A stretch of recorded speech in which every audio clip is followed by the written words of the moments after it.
everywhere, going live in all kinds of places. Oh my God. Happy New Year. Happy New Year from the Postcard Studio.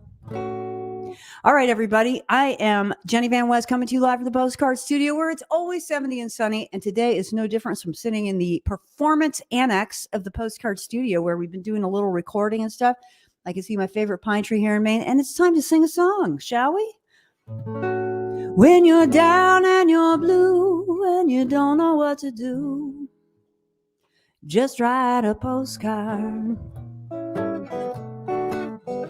When you're feeling fine and there's something on your mind, just write a postcard. Don't you know Grandma loves this show? She listens every time. You don't need a reason. You don't need a rhyme to write a postcard to P.O. Box 1252. Just write a postcard. 04098. Just write a postcard to Westbrook, Maine. 'Cause Grandma loves this show. Well, good morning, everybody. I'm super excited to be here. Jenny Van West coming to you live from the Postcard Studio where it's always 70 and sunny. I think I already went over that part. We have a P.O. Box. P.O. Box 1252, Westbrook, Maine, 04098. And do you see this wall behind me? This is the new wall of love. Just so you know, this is where we're going to be putting your postcard that you can send to us. P.O. Box 1252, Westbrook, Maine, 04098. Leave us a comment. Let us know you're here. I bet a lot of folks are wondering what on earth we're going to be doing today. And I've got some great news for you. We are talking with my very dear friend, the very wonderful Kenny Raskin. We're going to be getting to that in a minute. I want to give you a quick heads up about what's coming down the pike and say hi to everybody. You know, I think one of the things I should say is that a lot of folks are going to be listening to this show, not live, but later. And so very big shout out to y'all. A lot of stuff going on in the news today, and we're going to be bringing you some super sweet entertainment from our friend Kenny Raskin. Next week on January 13th, it's a Thursday, another dear friend of mine, Gus Rodriguez, a.k.a. Sylvan Sandovar, is going to be joining us from New York City. He is a talent buyer extraordinaire, a wonderful singer-songwriter, and interpreter of other people's songs, and just a very cool dude who knows, got a great perspective on music in New York and other places. January 20th, which happens to be my mom's birthday, so early happy birthday to my mom. January 20th, it's a Thursday, 11 o'clock Eastern Standard Time. We are going to be talking to the folks from Buff Cup Records who represent California, New York City, and a bunch of different places around the place. And they've got some new artists with records coming out, so we're going to be having a nice chat with them. January 27th, it's a Thursday, Magnolia Roads extravaganza. We're going to be having a few people on to talk about upcoming virtual show with Magnolia Roads. Emily Hansen's putting that together. And February 3rd, just to reach out a little bit and say it's going to keep going. February 3rd on Thursday, 11 o'clock Eastern Standard Time, it's going to be Side Pony, which is one of the hottest new duos coming out of Nashville, and super excited to talk to them. So I think right now is the perfect time to talk about the person that's about to come in. So Kenny Raskin and I met at Maine Fiddle Camp up in Montville, Maine. We've been friends for about a zillion years. We always get on stage up there together. Now, Kenny's a wonderful singer-songwriter. He also is a veteran of Cirque du Soleil, Broadway. He's got a couple gold records, but he's never going to tell you about that. That's why I'm telling you. And he's got a new record that's coming out this year. So I'm going to bring him in. Kenny Raskin. Hey, Kenny. Kenny. Oh. Morning, Kenny. That's something. Can I floss? Can I?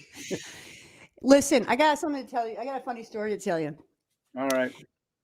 About flossing, but I'll tell it to you another time because I want to talk about you. What are you drinking? Olive oil? Pure leaf iced tea. Oh, nice. No sugar. Nice. Get you going. That's good. So Kenny, you know what? It's been a couple weeks since I did. Hi, Diggy. I'm going to say hello to a couple people. Good morning, Diggy Cat, coming in from Claremont, California. Nice to see you. Nice to see Emily Hansen here. So Kenny, tell us what's up this morning. What do you think? Oh, well, I don't think it's 70 degrees in here. It's probably 65 degrees where I'm sitting. But the sun is out after a few days. So it's a nice day here in Needham, Massachusetts. I'm in my office/studio/man cave. I've got my nice screen up to cover all the clutter. And I'm happy to be here. And I'd like to say, I guess, as John Lennon said, I guess I passed the audition because I've been on your show before and you could have me back. So thank you for that. Oh, sure. Yeah. Well, it's always great to see you. And especially because I don't get to see you at camp right now. We've had a little pause with camp because of, what is it? The pandemic. That was why. Well, I think it's going to happen this summer. I do think it's going to happen this summer. Yeah. Maine Fiddle Camp, y'all can check it out online. It's a pretty amazing intersection of a whole lot of instruments and cool people. Does that sound about what it is? Yeah. I mean, everybody from 6 months old to 90 years old. That's right. Most amazing music players, musicians in every string and even more instruments, particularly the people that are around 20 to 25 to 30 they just blow me away how good they are. Oh my God. Yeah. When they get to be around 15, that's when it really starts to ratchet it up. Some of it happens earlier. Yeah, it's just amazing. So Maine Fiddle Camp, really fun. And we're going to be at a new place, by the way. You know that, right? We're going to a new camp. I didn't know that. I didn't know that. Camp, the Oddfellows camp is no more. We're going to this new place, which is kind of swanky. And it's really actually got a lake that keeps the water, whether it rains or not. Right? Well, that's the thing about that pond is that it does have a dam, and they do occasionally open it, and then we don't have a pond anymore. Sometimes it looks like a river. Sometimes it looks like a lake. Yeah. Wow. Well, that's cool news. Well, what do you say we get going with a song? It's part of the reason we're here. You mean by you or by me? No, by you. Oh, okay. So let's see. Would you like to hear a ukulele song or a guitar song? I think whatever your hand grabs first in terms of instruments.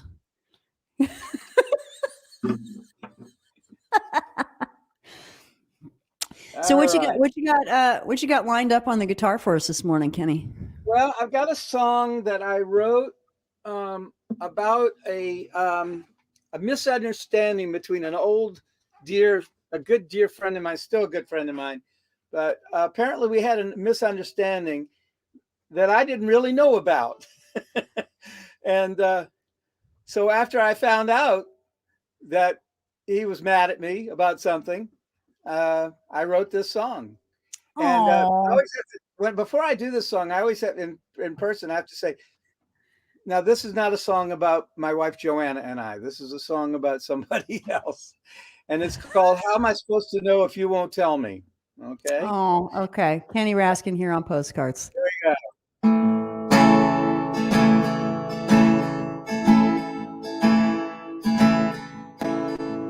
How am I supposed to know if you won't tell me? How am I supposed to guess what's going on? Now, how do we figure out what we should do here? If you don't want to come around, you turned away, you switched the radio off there.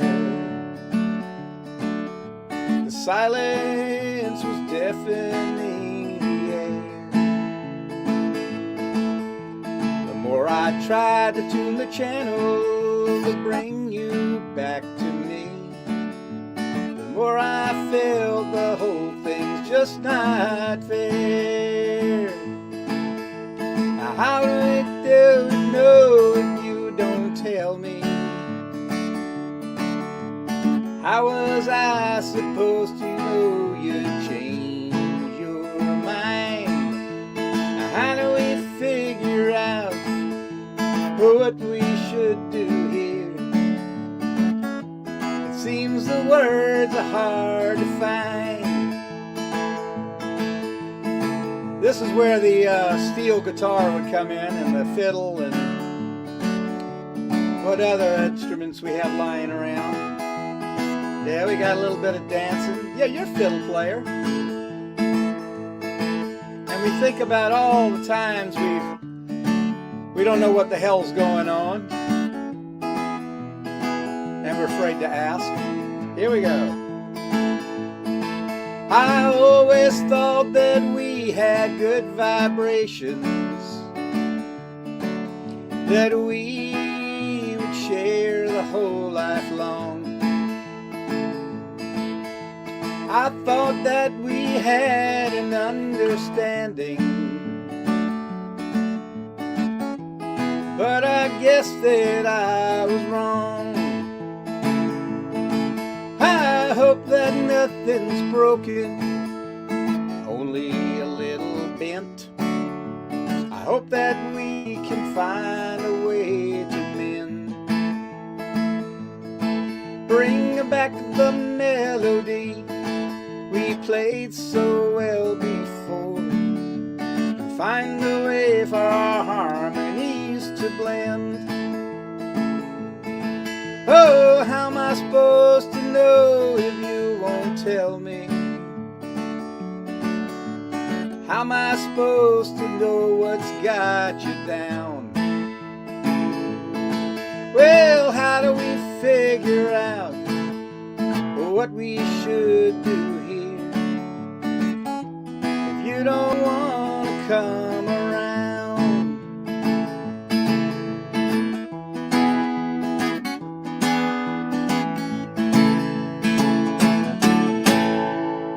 Yeah. Oh yeah, Kenny Raskin right here on Postcards. Right here on Postcards. Wow, it's great to hear you, Kenny. Thank you. I've just recently rewritten some of the lyrics of the song, and around the second verse, I went, "What's that line? What's that line?" Well, I managed to get something out. Yeah, and it was interesting. Emily Hansen left a comment: "Folk music at its best," and I love how simple songs are great for addressing moments like that. Yeah, you know that's in it. So there's a lot of sort of musical references in it, because it turned out that it was kind of about music. The misunderstanding happened. It's not who you're thinking, by the way. Okay. The person that might live not too far from you. It's not about. That's funny, because how did you know I was thinking that? Well, because when I said it was musical, and he's my musical partner, so no. I just can't imagine. I can't imagine. That's a great segue, actually. I can't imagine the two of you, the person in mind that we're going to talk about here for a second, because you guys have a new thing going on, and that's Francis. I can't imagine you guys ever not just sort of being super direct with each other in the moment. No, we are. He'll say to me, I was working on a different version of Let It Be, right? I love the song Let It Be by the Beatles, but I thought I want to try it in 3/4, instead of 4/4. I just wanted to do that. Let's see how it sounds. And so I did it. I worked on it. I played it for him, and his question to me is, "Why would you do that?" Yeah. I actually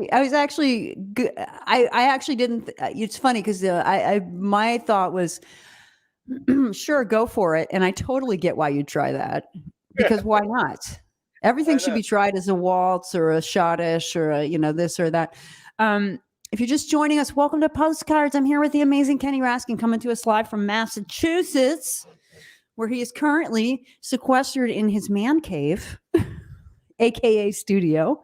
And So you and Francis, tell us about what you guys got coming up, because you've been working together for a long time, and I've actually done some odds and ends with you guys as well. But you guys Yeah. have been musical partners for a long time, and you got a new duo that Yeah. you're working on. So tell us a little bit about that.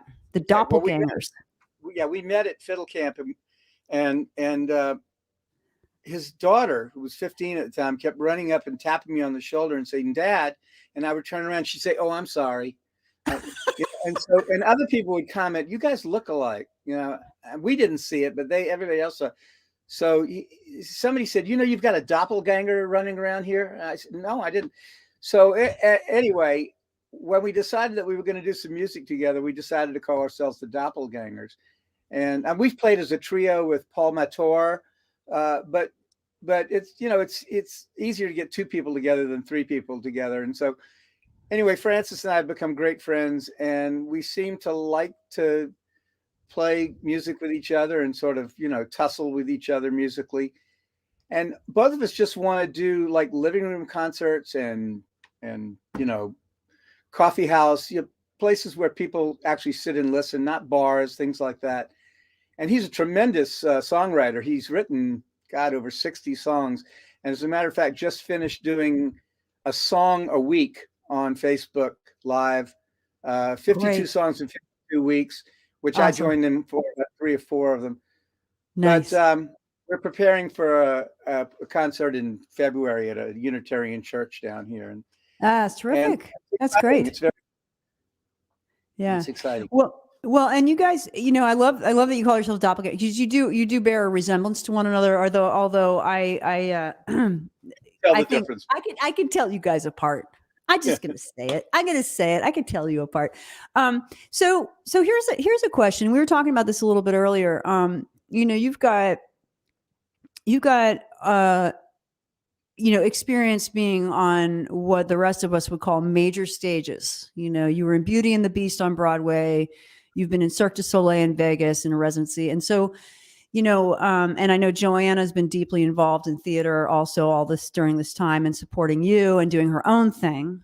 So for you as a performer, what do you find? Do you find that there are lessons taken from those stages that come to light in an intimate performance, for instance, doing a duo gig at a Unitarian church?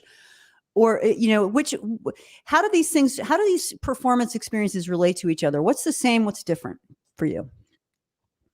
Well, I think what's different is that I can't take a pratfall I guess I could, like if I was reaching for my guitar and I missed it and I fell, I guess I get a laugh, but it's kind of seems out of place for that kind of venue. However, what's similar, I think, is that just playing the music is not enough. A song I think the audience has to like you as well as your songs. And so I think the whole idea is around connecting with your audience. I watched a really good Irish singer yesterday on YouTube, a guy I know, and he's a lovely guy. But he played some songs. His son decided he wanted to record his father playing. So he was sitting in a pub, and it was a beautiful thing. But when he played, he looked at the guitar the whole time. And I thought, I was losing him. I was certainly listening to the song, but I was losing him as the performer. So I guess I think what I've learned about being a performer, being a clown, being a physical comedian, being an actor, being a musical comedy person, is that you've got to make a connection with your audience, which means you have to see them, to look at them. Yeah. I mean, you don't want to stare at them. It's not that you can't look away or anything, but you can't bury yourself in the instrument or in the music, or they might as well just listen to it on record, Right. Interesting. So before I ask you any more questions, or we talk about that a little bit further, I want to say hello to a couple of people. Fred White. Hey, Freddie. Dear Fred White, she sent us some love. And Carolyn Hinsky coming in from the Midwest. And let's see, we got a comment here. Connect with audience. Let's see. Oh, yeah. They need to like you as much as the songs. Also, that's an interesting way to look at it. And Also, a third doppelganger could be David Gans. That's cool. I like that idea. I feel like I know David Gans. He was actually on the show. He's got a big following. He lives out in California. He's in Oakland. Wonderful musician, but he's really great at like building just community around his music and his personality and stuff. He's really wonderful at engaging an audience virtually. I've never been with him in person. Hey, Jenny, I have to ask you something. Do you miss Fred as much as I miss Fred? I miss Fred a lot. Yeah. Yeah, I do. I immediately, as soon as I saw Fred White pop up here and then I said his name to you, immediately I pictured him with a cardboard box sitting with us on stage, holding down the rhythm section with Stu Kenny on the bass. That's where my mind went. I pictured him sitting at Fiddle Camp at the breakfast table, having wonderful conversations. Yes. Right? Yeah. I try and have one solid Fred White conversation every time I go to Fiddle Camp. We love you, Fred. Can you tell? Oh, he misses us too? Okay. All right. We're in the club. This is good. Love you, Fred. Hey, okay. Now, you just brought up coming back to Fiddle Camp, sitting under the dining tent, sitting on the bench there. One year, a few years back, you started teaching me how to do a double take. And I thought it might be kind of fun before you play another song to do a little double take lesson for people. Or maybe we should do it after a song. What do you think? Where should we put this in the show? Well, it'd be mean if we didn't do it now. You set it up and then people Okay. So if people aren't familiar with what a double take is, that's the thing where I'm going to do a mediocre one. Actually, maybe I can describe it and then you can demonstrate and then we'll teach it. How does that sound? That sounds fine. Okay.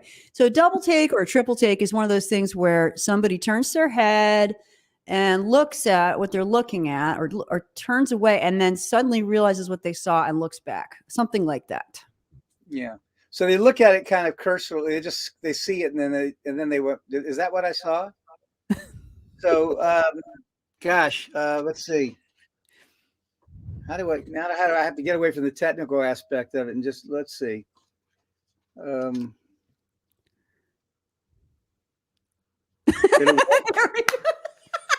work.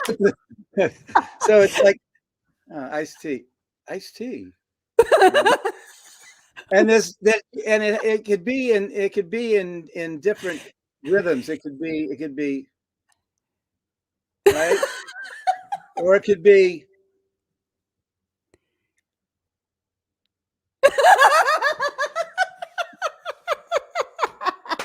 Or it could be.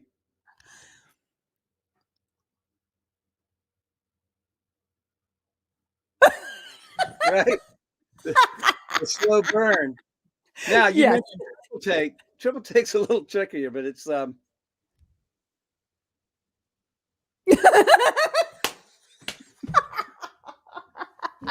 Now, Jenny, I remember teaching you this. Randy Judkins and I were teaching you this. Oh my God. I had like the two best teachers in the world. You'd go like this. You'd go. You would say, okay, that's good, but that's a little obvious. You got to back off the second one a little bit. Okay. So I'd like to move this mic out of the way and give it a try. Okay. All right. Let's see how well I'm doing. So, actually, do this. Actually, here's what you do. Look at the mic. No, put the mic where it was. Okay. Put it back. No, put it back. Yeah. Now look at the mic and then look at what. Yeah.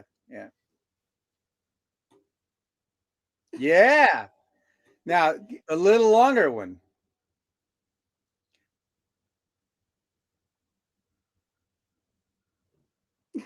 That's interesting. Okay, let me try one more time. Now this time, just kind of go like this. Go and look, and then Okay.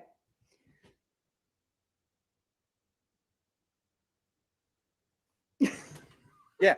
So the trick is you go, and you go, wait a minute. Okay. Here we go.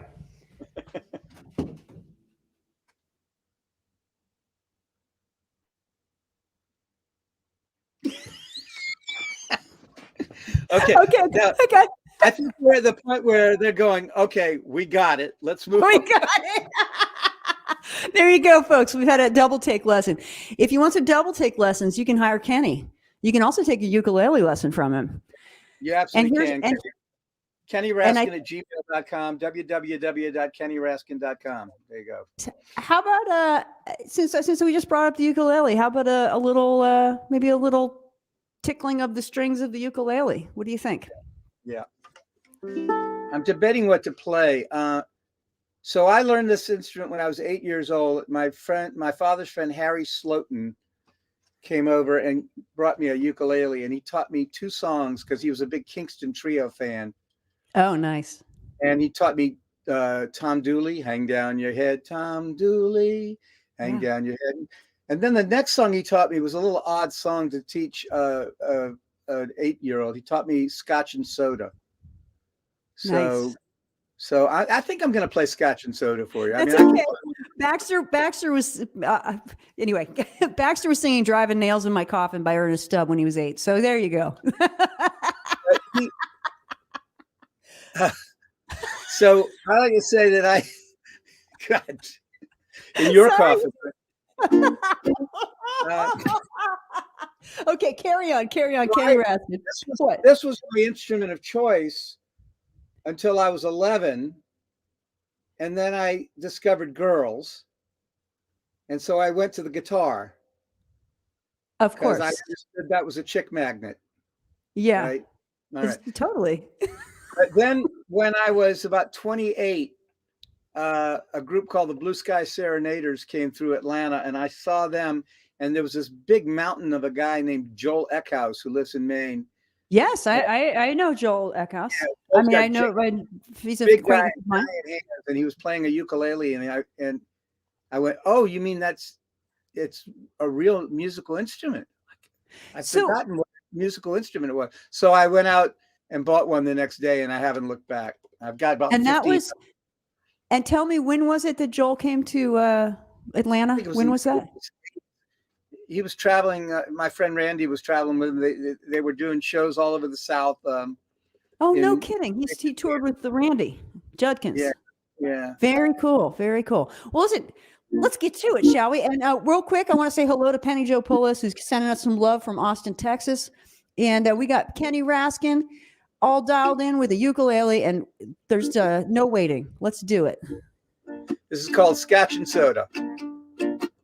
Scotch and soda, mud in your eye. Baby, do I feel high? Oh me, oh my. Do I feel high? Dry martini, jigger of gin. Oh, what a spell you've got me in, oh my. Do I feel high? People won't believe me. They'll think that I'm just bragging. But I could feel the way I do and still be on the wagon. All I need is one of your smiles, sunshine from your eyes, oh me, oh my. Do I feel higher than a kite can fly? Give me loving, baby, I feel high.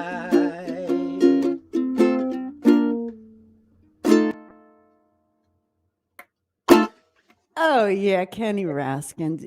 You know, I just think I was starting to think about our role as entertainers. That was kind of coming up on my mind. We were discussing this just in brief earlier. And tell me about that song, because that we talked a little bit about where you got it, but like, that's in my mind, sort of one of those perfect little songs. Yeah. Well, first of all, isn't it an odd song to teach an 8-year-old? And I think that's probably where I learned what being on the wagon meant, you know. But if you knew Harry Slotin, then you'd understand why he taught me that song. Yeah. He was a character. So I'm a huge fan of novelty songs and songs. I don't know if the Kingston Trio wrote that or whether it was earlier. I'm a big fan of songs, swing jazz and songs from the 30s and 40s. And like on my first record, my first CD, which I made, which I called, by the way, My Greatest Hits, which was my first CD. I didn't think I was going to do another one, so I just called it My Greatest Hits. And I got to sneak down to Massachusetts, or actually we were in Rhode Island in a basement, and through some harmony vocals.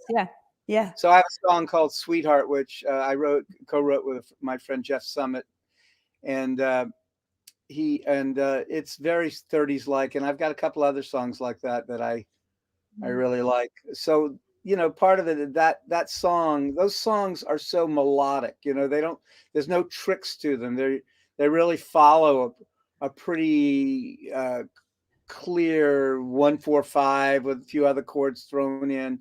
I mean, they're memorable. I think one of my pet peeves around like Broadway musicals now is that the songs are more complicated, so they're not easy to walk out of the theaters humming. Whereas in the 30s and 40s, everything was so memorable, and that's why I like songs like that a lot. Yeah. You know, that's an interesting point you just made. A couple years ago, I don't know, it's probably about 10 years ago. And I'll just bring up a song that everybody knows that's I think falls into that category, which is the famous song from Frozen, which is "Let It Go." Mm-hmm. Put to you know, it's which parents with kids of a certain age or don't want to hear about that song anymore. I had some kids who were we had something called Guitar Club, and they would come over after school. They went to school with my kids, and they come over after school. And we'd unpack the dishwasher, make a big thing of popcorn, and then we just hang out with guitars. And they would come. They were taking ukulele lessons with a guy named Bob Hamilton, who, like yourself, had a lot of jazz chops on the ukulele. So, well, they were like, "We want to learn Let It Go from Frozen."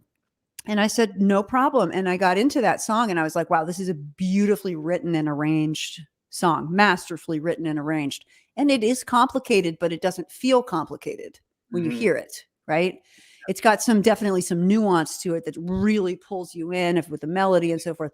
But so, you know, hearing what you're talking about, but these simple songs, that doesn't make them, it's hard to write a simple song and do it well.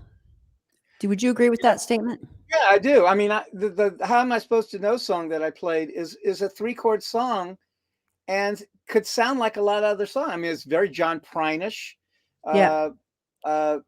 You know, but that's no reason not to do it. You know, if that's what comes out, that's what comes. Yeah. A lot of country music has a similarity of tone, and that to me, that's okay.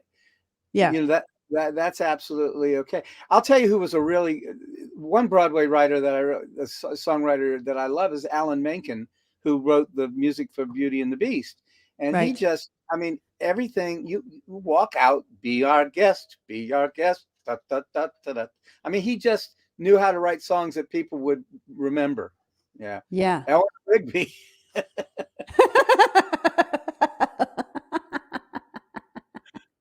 Eleanor Rigby. The only Beatles song that none of them played on. Did you know that? No, tell us. I just told you. That's all I know. If you listen to Rigby. Yeah. If you listen to it, it's all violent. It's all orchestrated. Oh, yeah, that's right.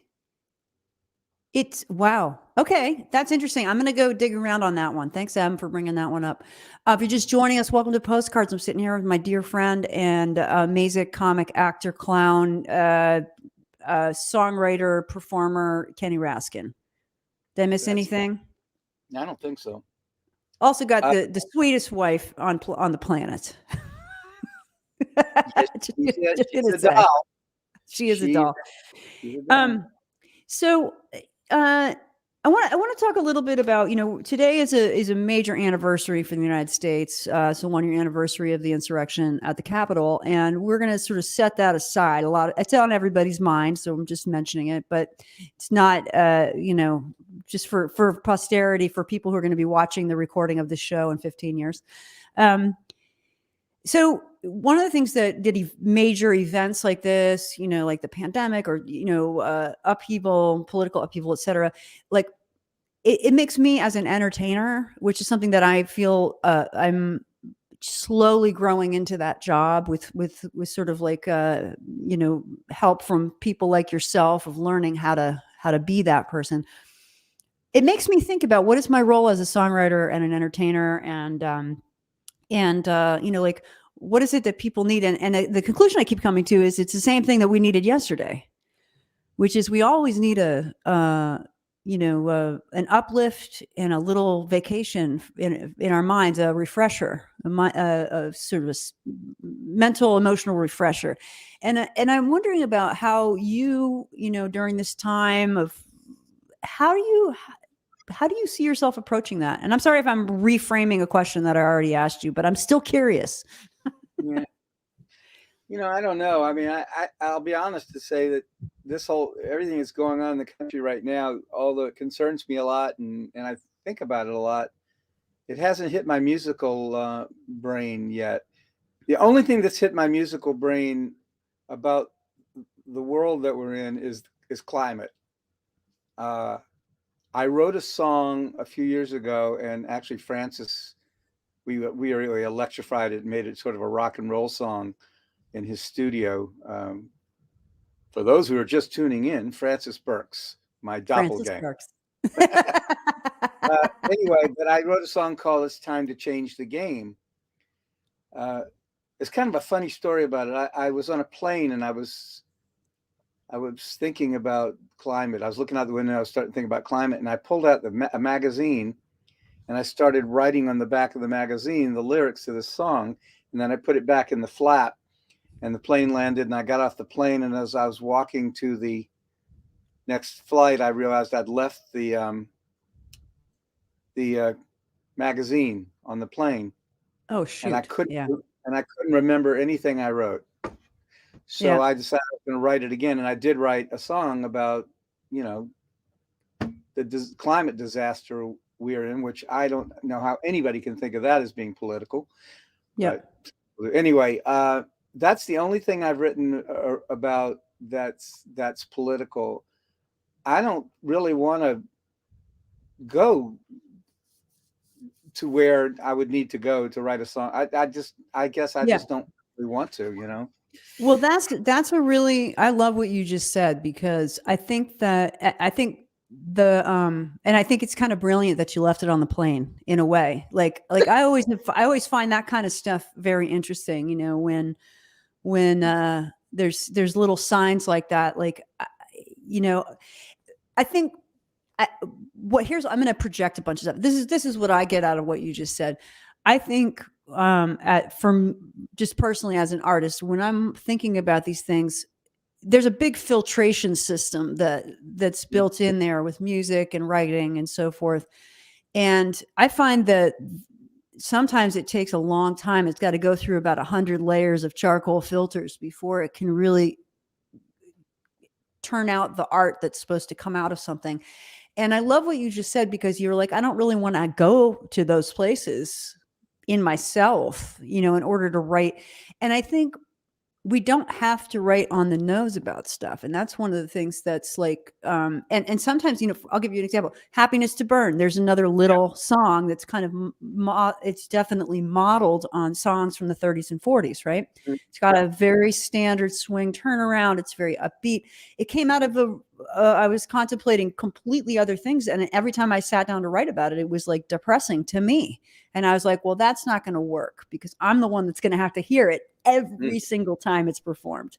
Yeah. And so it's like, how do, and then it's like, there's a time and a place. Like I can always mention those things if I'm in a setting, for instance, like a house concert where I'm with people, there's some people that I know in the room and there's a mood and there's a particular moment. And it's like, you know what? Okay, now's the time to bring up a deep and heavy subject, just touch on it for a moment and then reveal the song or whatever. So, to kind of address those places and be like, okay, it's time to look on the sunny side, or it's, not to deny, but let's remember to uplift ourselves, to refresh, to take a breath, which for me is a lot what art is about, music and performance and so forth. But anyway. Yeah. I mean, I will, when I perform my stuff in the venues that I want to perform it in, I would do that song as an acoustic version, this song about time to change the game, about climate. But, and I would talk about it because I'm particularly passionate about that. I care, and musically I connect with it. With the other stuff, I connect. I was on last night. I was on a webinar with the Lincoln Project. Tell us about that. Well, the Lincoln Project with Emily. Lincoln Project are a bunch of people who were Republicans and left the Republican Party because of what the last 4 years produced, and so they are fighting. They really believe at this point that democracy is at a precipice, and where they, like, interesting what they said. Yeah, Build Back Better is important, and that's all this stuff, and inflation's important, but what's really important right now is protecting democracy. So yeah, I like these guys. They're pretty ferocious. They know how to. They know how to operate. So, I mean, I will probably be an activist in some ways that way, but I don't see myself writing a song about it. I just don't. Yeah. Yeah. And you know what? I have to say, I've come to songwriting later in life. I mean, I wrote a few songs when I was younger, but they were when I was completely depressed, and that's how the songs. So that's something to write about. But now I'm writing about different things. I'm really sort of learning how to be a lyricist, because I've more connected with the music, the sound. I've written a lot of instrumentals, and I've connected with the music, and I'm learning how to be a lyricist now. Yeah. And I'm learning how to, once I've written the lyrics, to go back and say, is this the right line, or should it be? I'm still learning how to do that. I'm learning how to be so obvious in my songwriting. Yeah. Yeah. That's, I call it the veil. Sometimes sometimes it's like how and you sort of like how much detail, how much, we could talk for hours about that. Well, that's cool. Well, speaking of which, you got another song in your pocket there, Kenny Raskin? Yeah, I'd like to do this one. So I want to mention that. Go ahead. Oh, I was just going to say, Diggy Cat chiming in from California says, I don't think the Beatles played on She's Leaving Home or possibly The Inner Light either. Okay, interesting. And, Diana Griffin Ennis, it's so nice to see you here. Heartland Song Network. Living a lyrical life is a wonderful way to go. So there's your support from the Heartland Song Network. Wonderful broadcaster there, Diana Griffin Ennis is joining us. Nice to see you here. Lincoln Project. Woo! Yeah. All right, Kenny Raskin. Kenny Raskin here on Postcards. Oh, I know what I'll do while you're tuning up, while you're getting yourself sorted there. Just want to remind folks, you can write to us, P.O. Box 1252, Westbrook, Maine, 04098. It will be put on the wall of love, the wall of fame, which you are seeing behind you in all its glory. It's open. It's ready for you. I want to say briefly, too, that today is the last day of the 12 days of Christmas, which is my personal favorite. And in Appalachian traditions, breaking up Christmas was a thing that happened between Christmas and the January 6th Epiphany, and all kinds of parties, all kinds of drinking, all kinds of music. And we're bringing you some music here live with Kenny Raskin here on Postcards. All right, man, take it away. Okay. Well, this song, I wrote this song because I was having some anxiety back in 2019.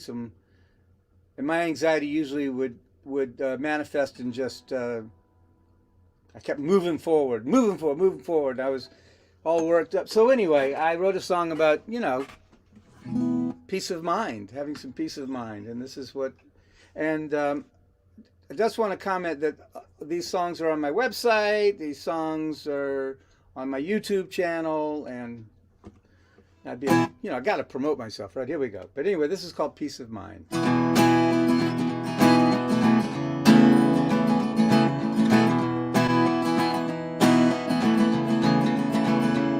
If you don't know where you're going, and you don't know where you've been, well, there you are.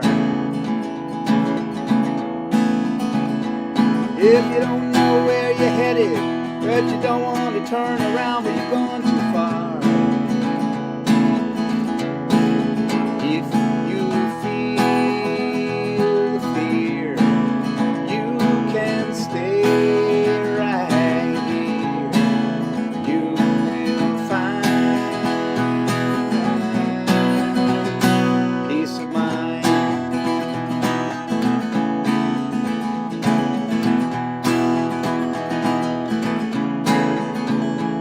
When the winds of change are howling and you're fighting against the tide, we'll take the ride with eyes open wide. 'Cause the winds are only blowing till the seeds of calm are sown into the ground and blooms abound. If you feel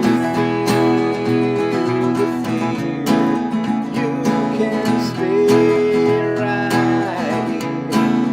You will find peace of mind.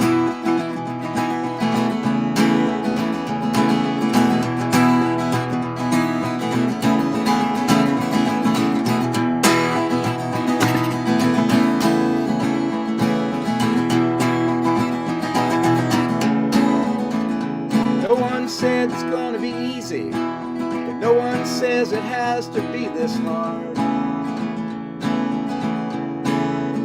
'Cause here's the thing about taking it easy, won't lead you to an early graveyard.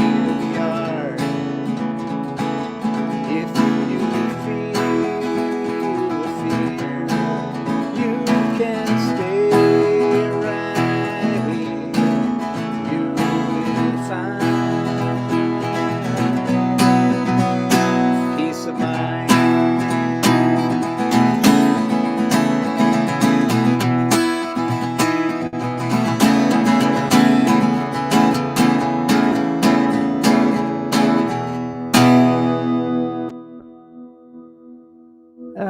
Yeah, man. Kenny Raskin here on Postcards. It's January 6th. We are having a fine old time hanging out together. I love You know, that song. I just thank love that song. Yeah. I love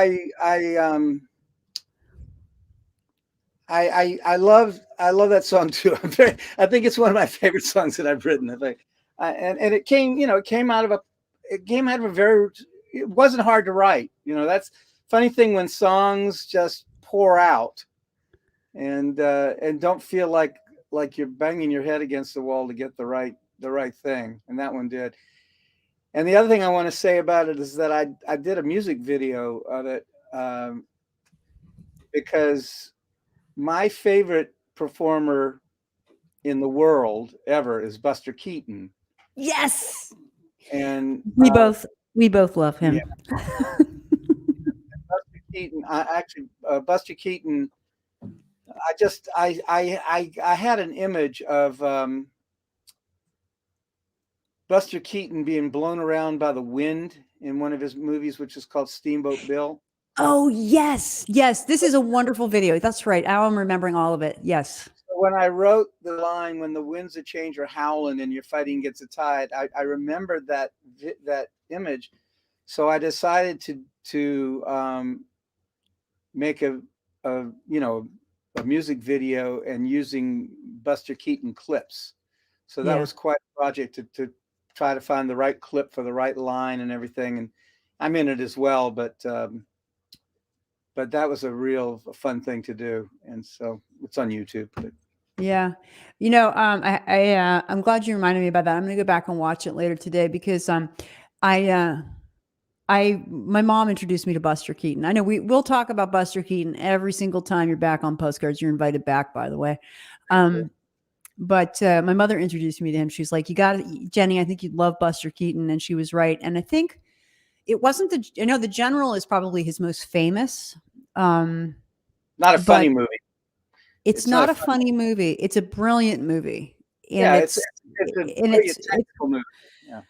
But there's nothing that he released that I've ever seen that wasn't completely, utterly brilliant. And I'm sure for a physical comedian like yourself, I mean, like I know the fact that he had access to moving pictures, has had a huge impact on physical comedians of the 20th and 21st centuries. I'm reading Mel Brooks' autobiography right now. He's my other hero, Mel Brooks. And he said in his book, he says, "My soul belongs to Buster Keaton." That's what he says in his book. That's so awesome. What Buster Keaton was brilliant at was just exploiting a situation. He would get into a situation and then how would he deal with it? And generally one problem would lead to another. And that's sort of the basis of clowning is dilemma, the whole idea of dilemma. And that's what he was brilliant at. Charlie Chaplin was great too, but Charlie Chaplin was a bit of an imp and a bit of an instigator. Yeah.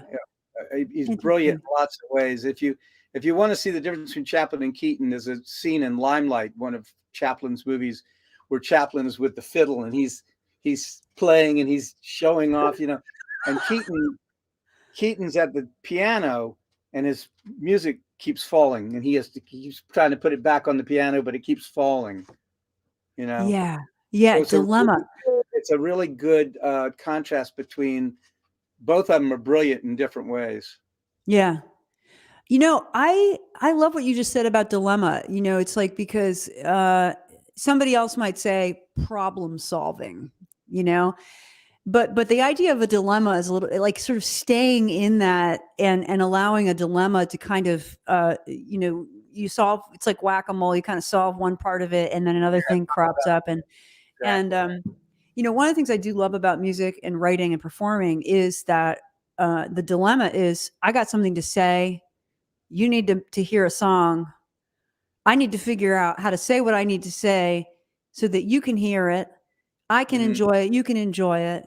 It gives something to you, maybe different than what, it gives to me. But that's a big challenge, And so I love that you brought up that word in relation to sort of how he approached his work and what we would call play, but was incredibly hard work.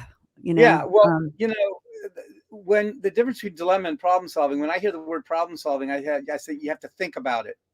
And when it's dilemma, it's all action oriented. If you watch Keaton, everything is action oriented. He's not thinking. He's just trying to get around the pole or get through the window. And he says he did his own stunts. Absolutely. He's operating off of instinct and off of physicality. And, I teach I teach ukulele and guitar, mostly ukulele, but one of the things I try to get my students to do is don't look at the music. Don't think about I was working with somebody today, and as I watched her working, she was doing this. And she was trying to make her brain do it. And I was just saying, look out into the room and play. You know where the chords are. You don't have to look down at your fingerboard anymore. Just play and you get out of the way of yourself a little bit. And thinking is good for some things, but I don't think it's good for what we do, either as songwriters or as performers. Yeah, that's a Jeff said something last night along these lines, and I wrote it down and it's in the kitchen, but I'm not going to go get it right now, even though that would probably be hilarious for me to just like jump up and go get it. I'm not going to do that to you.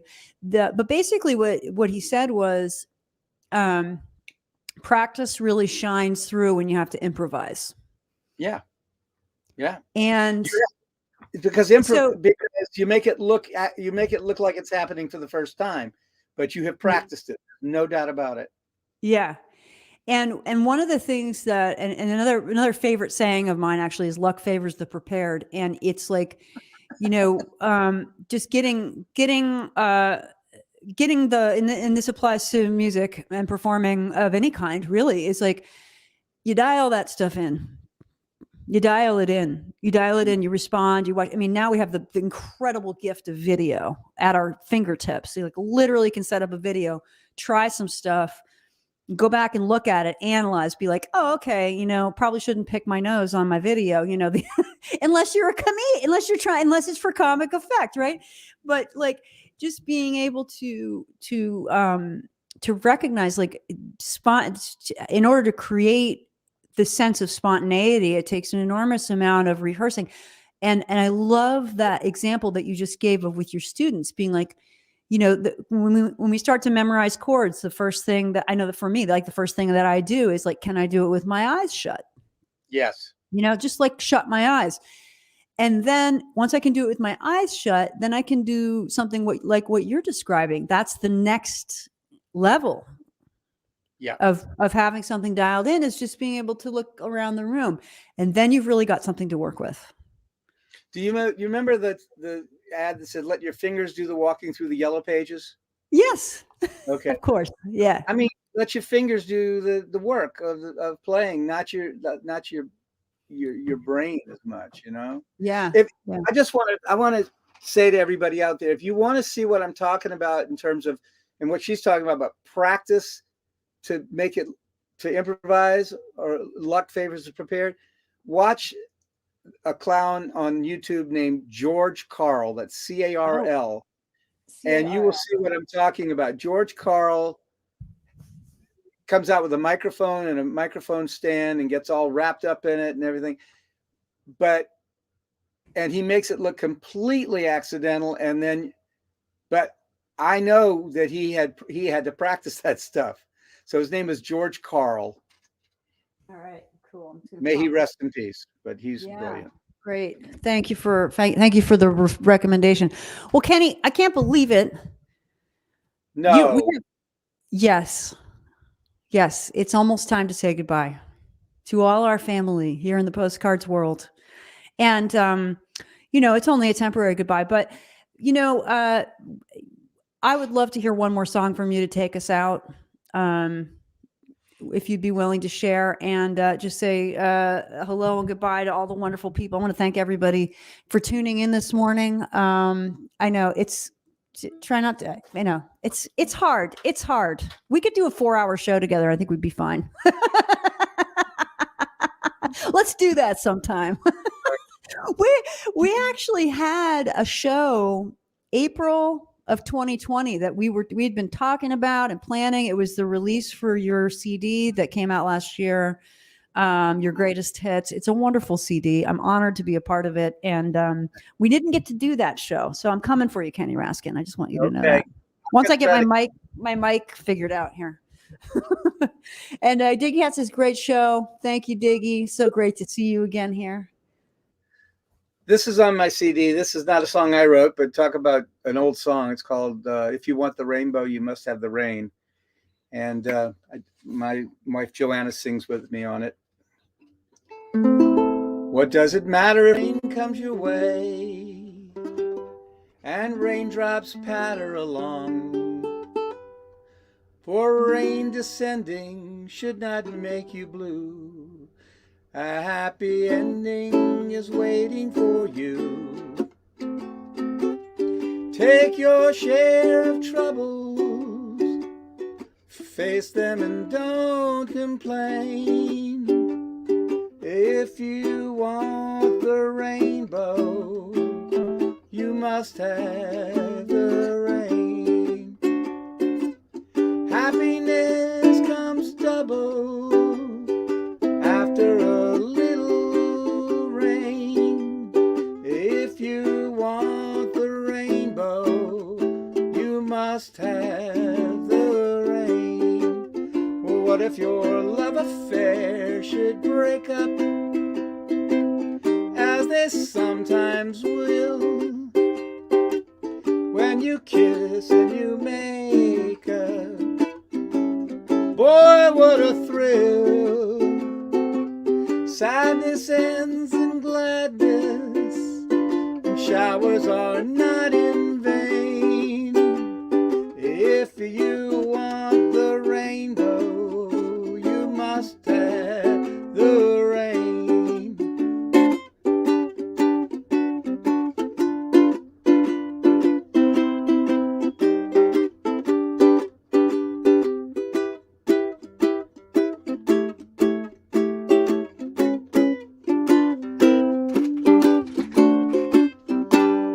That's enough of that.